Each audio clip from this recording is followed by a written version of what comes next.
ले, क्योंकि अगर हम कहें कि परमात्मा ही तो सभी गुणों का सागर है, वही तो हमें जीवन में मूल्य सिखाता है। ऐसे कौन से मूल्य गीता के, ऐसे ज्ञान के कौन से मूल्य, परमात्मा के ज्ञान की ऐसी कौन से मूल्य की बात आप हम तक पहुंचाना चाहेंगे? ओम शांति। एक बहुत ही गहरे विषय के प्रति आपने बहुत ऊंचा इशारा करते हुए मुझे ये कहा है कि गीता में जो वैल्यूज़ है उन वैल्यूज़ के आधार पे क्या ऐसे मूल्य है जिनको कि जीवन में अपना उतारना चाहिए, जीवन में धारण करना चाहिए। मैंने भी कोई धारण किया है नहीं है, मेरे अनुभव में कोई बात आई है नहीं। बहुत बातें हैं।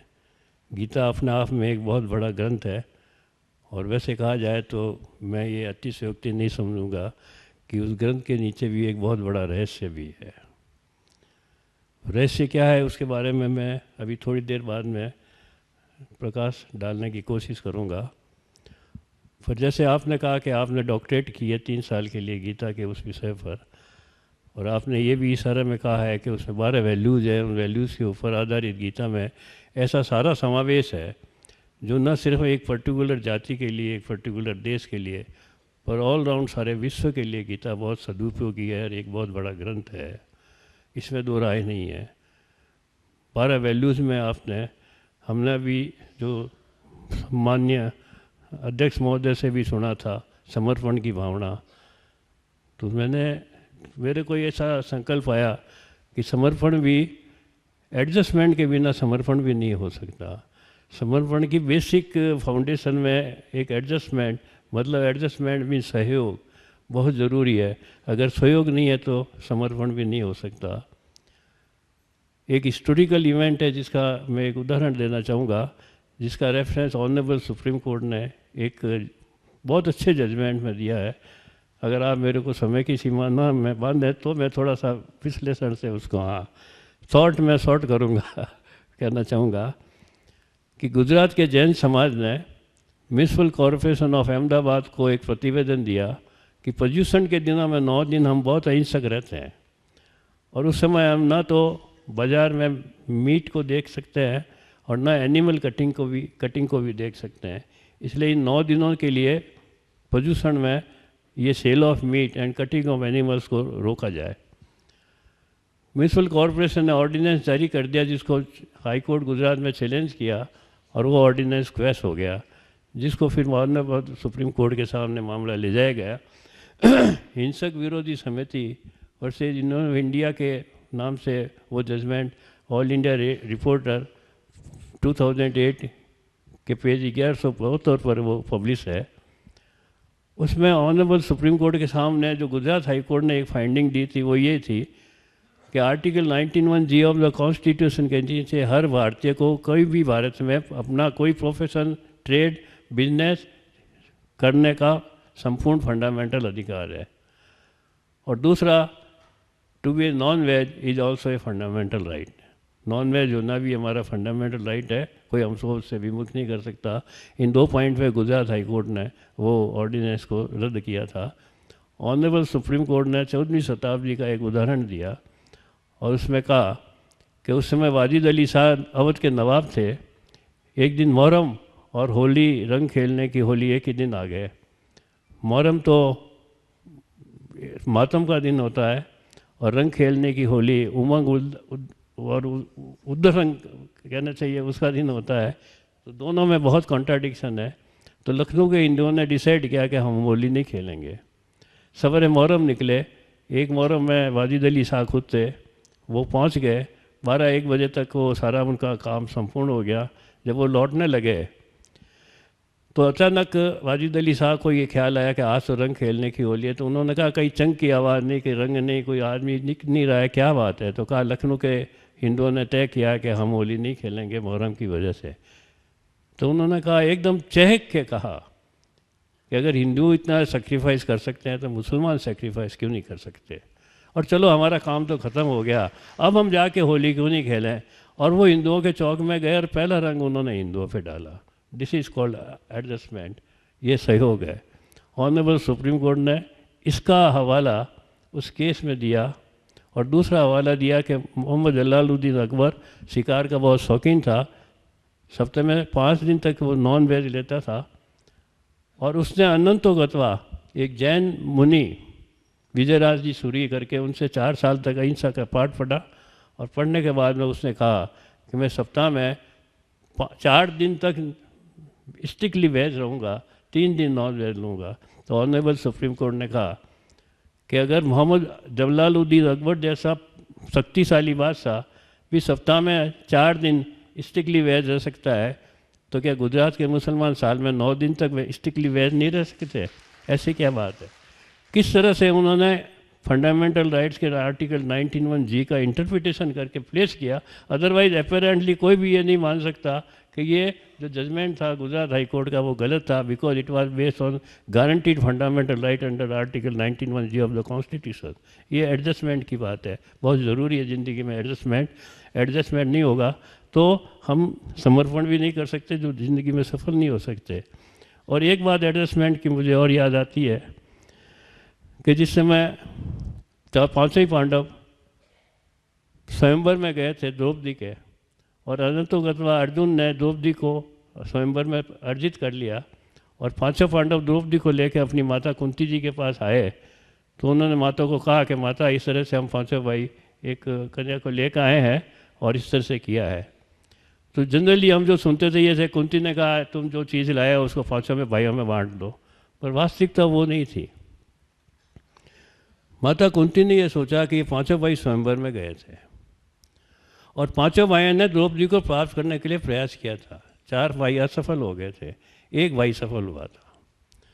तो अब जब ये अगर अर्जुन एक द्रौपदी को रखता है तो चारों भाइयों के दिमाग में कहीं ना कहीं परोक्ष अपरोक्ष रूप से ये तो आएगा ही कि मैं इसको अर्जित करने गया, मैं असफल रहा, मेरा ये छोटा भाई सफल हो गया या मेरा ये बड़ा भाई सफल हो गया, दिमाग में ज़रूर आएगा। और चूँकि उन दिनों में भारत में एक प्रथा थी बहुपत्नी और बहुपति की, तो इस कारण से फिर माता कुंती ने ये निर्णय लिया कि ये तुम 5 की पत्नी होगी। बहुत बड़ा निर्णय था। It was a greatest adjustment which is not found, it is unparallel and not found in the history और religious book of any other country. जैसा निर्णय जो माता कुंती ने लिया, तो ज़िंदगी में एडजस्टमेंट तो बहुत ज़रूरी है। अब रहा गीता के रहस्य की बात, तो गीता का रहस्य तो जैसे हम ट्रेन में बैठते हैं तो ट्रेन चलती है और खिड़की के बाहर देखते हैं तो हमें लगता है सड़क दौड़ रही है, पेड़ दौड़ रहे हैं, हम स्थिर हैं। स्थिति उससे बिल्कुल विपरीत है। अभी मेरे भ्राता जयप्रकाश जी ने भी एक उदाहरण दिया था फिलोसोफर साइंटिस्ट गैलीलियो का, जिसने सबसे पहले ये डिक्लेयर किया था कि सूर्य नहीं घूमता है, पृथ्वी स्थिर नहीं है, पृथ्वी स्थिर नहीं है, सूर्य घूमता है नहीं। उन्होंने कहा सूर्य स्थिर है, पृथ्वी घूमता है। और उनको उस बात के ऊपर जेल में डाल दिया गया और अनंतोगतवा उनको फांसी दे दी गई कि उस समय ऐसी मान्यता थी।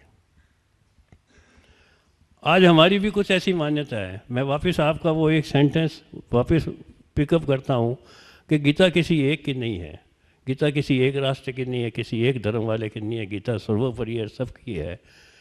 तो अब वो समय आ गया है जब हमें बहुत गहराई से ये सोचना पड़ेगा कि वास्तव में ये जो हम सुनते आए हैं और सुन रहे हैं और जिस पे हम कथन कर रहे हैं, जिस पे हमारे कई ग्रंथ आए हुए हैं, कई मान्यता हैं, क्या गीता श्री कृष्ण ने अर्जुन को सुनाई या भगवान शिव ने गीता सबको सुनाई? उन अर्जुनों को जो अर्जित करने चाहते थे उनको सुनाई।